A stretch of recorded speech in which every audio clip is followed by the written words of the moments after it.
Monday. Happy Monday, guys. For some people, it may be the Monday. No, just kidding. For some people, it may be Mindful Monday or Motivational Monday. But if you're here with us, you know that it is the Monday Rundown. And so, Exactly. Winston and I love our Monday Rundowns because we get to talk about all the things we don't get to talk about our Wednesday shows. And if this is the first time that you're with us, please go ahead and put a one in the chat. Go ahead and put that in the chat. Let us know. We love to say hello and give a shout out to all of our first timers. And if you are someone who is a part of Say That Nation, go ahead and put a say that in the comments so we know that you are a part of the community that we're building here. And we love to see that. So, on our Monday rundowns, we get to ask questions and topics that you guys bring us. So keep bringing those to us. We love to learn together, and then we look to other thought leaders, content creators, to hear what they have to say on the topics. That way, we're all learning together. This is why Winston and I love this. We're constantly loving to learn and grow. So that way, we can just continue to get better on this thing that we call life. For sure. And I love the questions because they definitely have us talking about things that I don't think the average person does. So let's get into it. Can we stop others from affecting our mood? Hmm. This is so good because we've all been there, right? Like somebody's obviously having a bad day and they like do something, and next thing you know, you're in a bad mood. Or maybe it's the reverse and you're that person who's having a bad day and you're affecting everybody else's mood. Or I guess conversely, it could be the other way around too, right? Like, what if you're having an amazing day and like your, light heart spirit actually helps brighten other people's moods? Um, anyway, we've all been there, right? We've all played a role in that situation, whether on the one side or the other. And if you could like stop it, I think in the places and spaces that I've been where I've seen like readily seen, especially the negative like side of it. If I'm in a good mood and someone comes in and they're just like, "Oh, I'm having this, everything's crap," da da da da. I actually like instinctively remove myself from that place if at all possible. Like if I am physically able to, I will remove myself from that space with that person because it's just like it's like I have an aversion now. And I think it's just like an awareness that I have because I've talked about this and I've felt it from so many other people. I am also someone that I describe as a committed optimist. So the minute I feel someone just trying to like complain and be a negative Nancy and like all that stuff, I just like move away.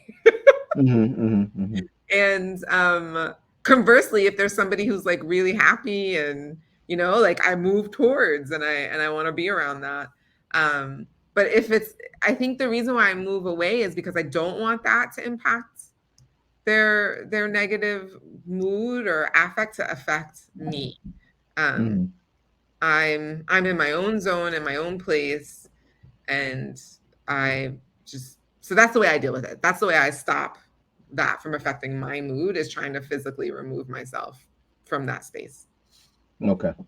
So I really I do like this question. There's a woman I guess listened to and actually even her books. And she discusses this idea that you attract people to you. So if you find yourself around people who seem angry or however, that something in you is vibrating on the same level as them. And Mhm. what may tend to do is you may see someone acting out in anger of some sort, and because how they're doing it doesn't reflect something that you see yourself doing, or in a moment it's not how you're acting, we don't recognize that, oh, I have a little bit of that in me as well. Mm. And so I definitely think how this is like one of the biggest reasons I'm like so into meditating now, because I know that if I can set my intentions for the day and kind of start out the day in a very neutral place, not getting a little bit too excited about the day, too anxious, even on days where I have things that I'm really excited about doing, just Mhm. not really getting too worked up, just starting, because then it allows me to do exactly what this question does, I guess, address or asks. When things come up, I don't let too many things get me either bummed or actually too super I guess, geeked anymore. Mm, Because I know this, and I do a lot of the things that even you mentioned, Jay. I think you can implement different um, steps or strategies to not let others get involved. Like if you have a space to step away, do that. I was actually just having I guess a disagreement with Jeannie recently, and I remember at one point when I felt myself getting to a certain emotional state, I was like, I need to step out, just because I knew where we were going. Clearly, I wasn't understanding something she was saying, because I wouldn't be responding emotionally the way I was if I was understanding what she was saying, and it just didn't make sense to continue going down, just going down the road of misunderstanding. So it mm, was step away. Let's just not right now. This doesn't make sense because I had to ask myself: is was the point of the conversation I was having to be upset? And it wasn't. It was to resolve something. And so the fact that what I was getting wasn't a resolution, clearly it just meant that there was miscommunication. mm. So yeah, I definitely think we can stop people or stop others from effect, because I think it's all really us. Right. It's something that Yeah, we can do. it's really you. Yeah, because there's definitely times like, and we've talked about this before. Someone's actions doesn't provoke the same response from you. If you can identify that even once, like, oh man, they did that thing that usually pisses me off, and I wasn't mad this time. You can use that as a jumping off point to say, so maybe it's me. Mm, Clearly, it's not the action that they took. Clearly, it's just me. mm. So let me, what was going on with me, why the dishes today, and we talked about this with mom and dad, like, yeah, the dishes didn't well, like, why didn't it bother me today, but I'm choosing to let it bother me on Thursday? Right, right, What's going on? Where am I worried about money? I'm right, worried about my health. Am I tired? right. Am I, Yeah, so I love that. All right. Well, it's not just me and Winston who have thoughts and ideas about this. I know that you out there who are watching, you do too. So go ahead and put it in the comments. We want to see it. say And that. also, we're going to hear from a new thought leader. Um, we are going Mhm. to bring it to you guys the health, no, excuse me, mind and body health Yeah, 101. I'm really excited to hear what they've got to say about this. This is our first time working with them. And so here we go. Let's see what they've got to say. let's do it. We've all been there. Someone at work snaps at you. Your family member launches into a rant, and suddenly your mood is swallowed whole by their negativity. But what if you could step out of the emotional whirlpool and maintain your inner peace, regardless of the storm brewing around you? That's exactly what this video is about, equipping you with practical strategies backed by research and real life wisdom to keep your cool and stay true to yourself amidst the chaos. Before we start, please hit the subscribe button for more content like this. Say 1. that. The It's Not About You mantra. Remember the classic self help book, The Four Agreements? One of its crucial insights is this: most people's behavior is a reflection of their own internal struggles, not a commentary on you. When someone lashes out, their anger or negativity is likely stemming from something far beyond your interaction. Repeating the "it's not about you" mantra helps detach yourself from their emotional outburst and prevents you from taking it personally. 2. Building emotional boundaries. Imagine your emotions as a precious garden, needing clear fences to keep out unwanted weeds. This is where emotional boundaries come in.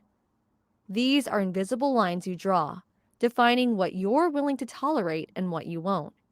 If someone's negativity starts seeping into your garden, politely but firmly shut the gate. This might involve setting limits on conversations, taking mental breaks, or simply saying no to engaging in unproductive dialogues. 3. Reframing the narrative. The power of perspective is incredible. Remember the story of the glass half empty or half full? Applying this concept to difficult situations can be transformative. Instead of seeing someone's rudeness as a personal attack, consider it a symptom of their own stress or unhappiness. This reframing exercise helps take the sting out of their words and reduces your emotional investment in their negativity. 4. Radical self care. Your sanctuary awaits. Mm, Just like a ship needs a safe harbor during a storm, you need your own emotional sanctuary. This is where radical self care comes in. It's the act of prioritizing your well being by engaging in activities that nourish your mind, body, and soul. Whether it's taking a meditation break, reading a good book, or spending time in nature, find what replenishes your spirit and build it into your daily routine. 5. Cultivating inner serenity. Imagine a calm lake, undisturbed by the wind. That's the image of inner serenity we should strive for. Practices like mindfulness and meditation train your mind to be present in the moment, detach from negative thoughts, and cultivate a sense of inner peace. By developing this inner resilience, you become less susceptible to the emotional waves caused by others' behaviors. Remember that these are just tools in your emotional toolbox. Experiment, find what resonates with you, and build your own personalized defense against negativity. You deserve to be the master of your own emotions, unaffected by the storms brewing around you. So go forth, practice these strategies, and discover the joy of being unfazed by the drama, always grounded in your own inner peace. Bonus tip: surround yourself with positive people. The company you keep significantly impacts your emotional well being. Seek out individuals who radiate positivity and support your happiness. By building a community of uplifting souls, you create a buffer against negativity and strengthen your own emotional resilience. With these tools and a little perseverance, you can break free from the cycle of being swept away by others' behavior. Cultivate your inner strength, prioritize your well being, and watch yourself blossom into a person of unshakable emotional clarity and peace. Please like, share, and subscribe. Thanks. This is really cute. I really like the way that they did this. I like the cartoon drawings a lot. Illustrations, yeah. You know, Yeah. I'm a fan. I'm a sucker for an illustration, guys. Visual aid, visual learner over here. For me, what I really the steps that I really liked were taking time for myself. I feel like um I really have been not doing that as much and like putting that into my life, kind of prioritizing that. I feel like I have recently made a huge decision to resign from my job, which is a huge putting myself first, um, Hmm. amongst other things. And I think the other one was setting the boundaries, which I think we talked about earlier. Like I just kind of like move away. That's like my setting the boundary. And of course, the bonus, being around other positive people. Like to me, that's almost a no brainer. But like I love it because some people need to hear that too. No, no, no, for sure. The biggest one for me is the idea, and I've I actually say this as a mantra that everyone is their own star. Mm, Everyone is their own, and like in every person's life, regardless of who you think you are in someone's life, they are the they are the star. right. And so for again, and this helps me so much because then it allows me to give grace to people when I think they should act some type of way towards me. I have to remember it's because I am the star in my own movie, and therefore I believe I should get some type of treatment of some sort. But for them, they are the star in their movie, regardless of what they tell you. They are the star because they can only see from the perspective of self. So it helps me understand why I make up the arguments that I do for myself to support beliefs and thoughts that I want to work out. So when they said that about just realizing that someone may come up to you, whatever they got going on, it may have absolutely, more than likely, have nothing to do with you. It also helps me when I think about being anxious about going around new people that they don't care about me. You know what I mean? Even when people meet you, if you realize half the time they're not listening, they're thinking about what they're about to say. All these things that we learn in the like art of negotiation, things like that. It's actually really helpful in terms of letting you not be as anxious about being around people and worrying about them as much. So, Actually, you know what you just reminded me of? Landmark is the one that taught me everyone's thinking about them. Like while you're freaking out about yourself, everybody else is thinking about them. oh yeah, They yeah, had yeah, it's about itself. exercise that they were like, I dare you. This is when I did the landmark for teenagers. They were like, why does everybody get into the elevator and immediately turn around, right? To Oh, oh, face oh, oh, oh, oh, oh, oh. And they were like, what if you got in the elevator and didn't turn around? You know what? That's. I'll go finish your thought. Well, and then the idea is like, you're probably but I bet you it's not, you think you go into the elevator and everyone's going to be looking at you like, what are you doing? You're an idiot. But the thing is, everybody in that elevator would be like, why is she looking at me? Or why is he Yeah, looking at me? What's going on? Like, what am I, I was just about to right? say. 'Cause everyone's thinking about themselves. About themselves. This touches on the eye contact. Why many people don't make direct eye contact. Um, and again, a lot of this is in business strategy books and how you can gain the upper hand simply by maintaining good eye contact. Because with what you just said, it makes someone very aware of themselves. Why are they looking at me? Is what I'm saying not right? And then you start to go down this thing. I actually, and you mentioned the whole elevator thing. So at the gym, people tend to stand in the line along to wait for to go into the door. And I don't know if you remember the Simon Sinek story he told about cutting in line to get bagels. And he was like his friend and he was standing in this long line for bagels, but there was, I guess, a group of bagels that people weren't really eating from. So he just cut the line, put his hand between two people, and took two bagels. And how, for many people, some people on the line were upset, and how his argument was he didn't obstruct those who chose to stand on the line, but no one told them to stand on the line to get the bagels. They were only told to go get bagels. The fact that they chose to stand in line was their own decision. And this is very fascinating to me because, again, it kind of talks about some of these things we're taught, right?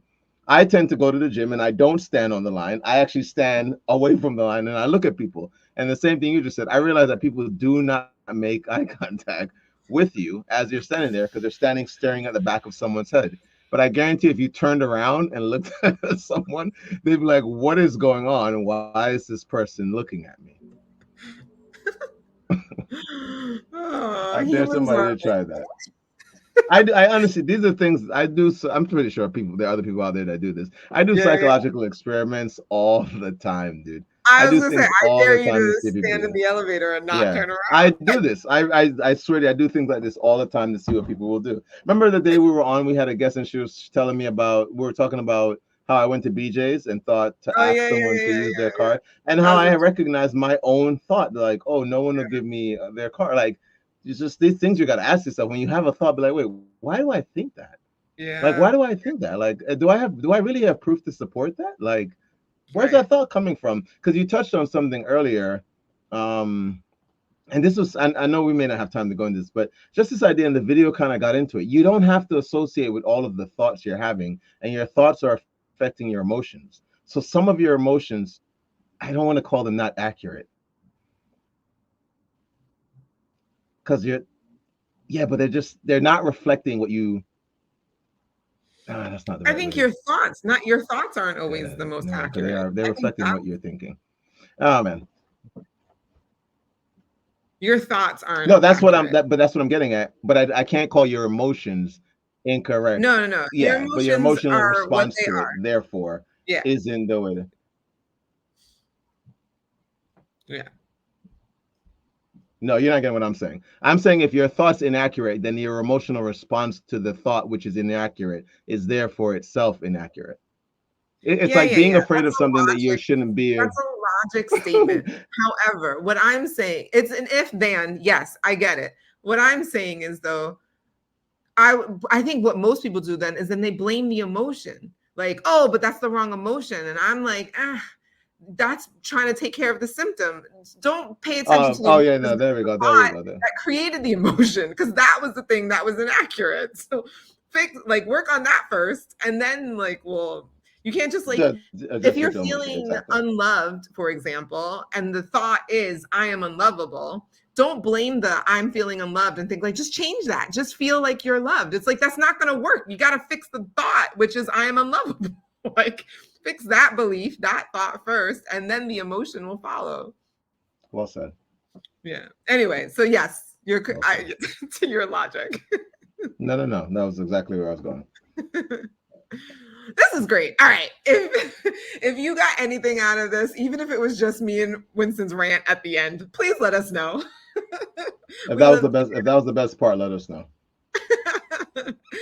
But until we see you next week, as always, remember that you deserve The good life. Say that. Say that. We'll see you guys. Enjoy.